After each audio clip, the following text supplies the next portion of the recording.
picture this. You're going to the ER with a loved one. You're panicked, you're a little worried. You get there and you're told you have to wait. But not because the ER is busy, because there's no nurse available. This happened to my mother and I. We had to wait 8 hours in the ER so that she could be admitted to the hospital, all the while suffering congestive heart failure. The system failed. But that system failure was a warning. If this happened to us, it can happen to any one of you. This led me to take a deep dive looking for credible information. How did this happen? I looked at federal data from the Health Resources and Services Administration, HRSA, and peer-reviewed academic journals, such as the Journal from the American Medical Association, JAMA, leading medical associations, and established respected publications such as Forbes. It was all clear. America's healthcare workforce crisis is a ticking time bomb that demands immediate attention. Today, I will go through the nurse staffing shortage crisis. Second, I will offer a recovery plan. And third, I will go through the benefits, the impacts of that plan.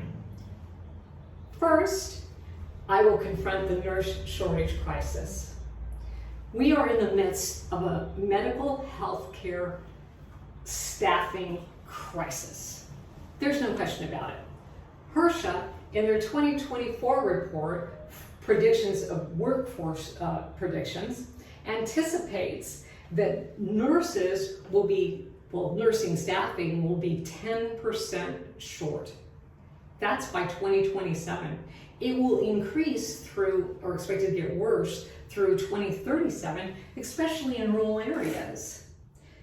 Chronic burnout continues with nurses because of unsafe staffing ratios and unsustainable workloads, as noted in JAMA's 2023 report, Nursing Staffing Crisis.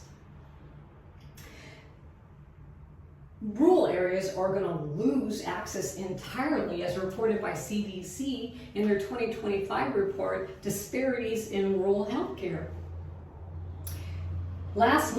Just last month, June 11th of 2025, AAMC issued a press release revealing that educational systems are overwhelmed, expensive, and they continue to fail the underserved areas. What does all this lead to? Well, it leads to longer wait times, delay in medical care, and skyrocketing medical costs. This was warned in the Times Magazine article in June of 2023 by Costa et al.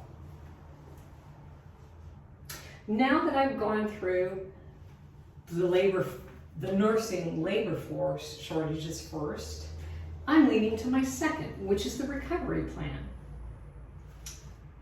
We may not be able to fix this overnight, but there is a roadmap.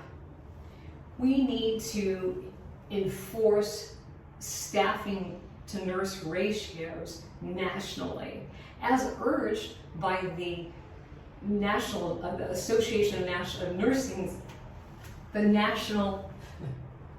I will get this out, the Association of Nursing, the American Nursing Association, there you go, ANA, the American Nursing Association, and their report in April of 2025.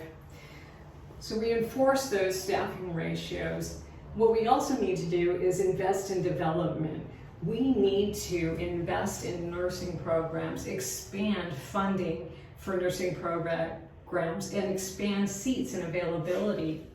This was noted in Michelli et al. In their report regarding also the workforce shortage crisis. A lot of articles out there on that, and a lot of published journals on that one. We also need to look at recruitment and retention.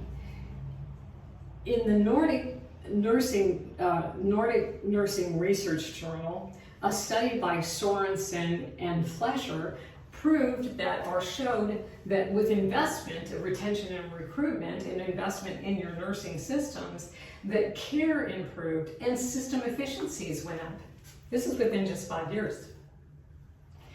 Further, we need to make sure that we have accountability. We're investing all this. What about accountability? Well, you need to do enforcement. You need to enforce by reports. Annual reporting on staffing ratios should be mandated. California leads with ABA 394. They already require it in California, the only state that does. We need to have penalties for the safety standards when they're not met. Now, that can be done by methods that are already established. They're well accountable, and they've been done before through California's the Industrial Relations Department and the U.S. Labor Center, or Labor Department, excuse me. So now that we see that this is credible and real, and we also see that there's a way to possibly recover from it, now I'm going to move to the actual third step. We've gone through 1, the nursing shortage, 2, my recovery, and so finally, what does the impact of the benefit look like? Well, what does the future look like? Inaction? Well, that means nursing burnout will continue. That means rural areas are going to lose access entirely, and the system starts to buckle under its weight and potentially collapse. Or we move forward with the action. What does it look like? Well, nurses can give compassionate care. They can take their time with their patients, not rushing through tasks. We actually show healthcare professionals that they're supported and they're respected, which will reduce their burnout and really will up the efficiency level. People work better when they're happy. We also need people really do work better when they're happy. Sorry about that. And then we need to look at how well that will actually be established. We will be mandating, or actually not mandating, we'll be moving forward in this equitable and cooperative environment between nurses and staffing and the whole healthcare system, beneficial for everybody, for all patients. So now that I've shown the beneficial impacts are actually in this presentation, I've gone through the nursing crisis, I've gone through a recovery plan, and I've talked about the benefits of this system. In conclusion, Americans' healthcare shortage is a ticking time bomb that requires immediate action. I'm taking this personally. I've already moved forward with action. I've written legislators asking for the revision of SB 895, which expands and moves programs for BSN into the community colleges. I am asking you now to take action. I'm asking you to use your voice to raise awareness, to contact your local representatives, your state representatives, to demand that nursing programs be expanded and funded in community colleges such as LBCC.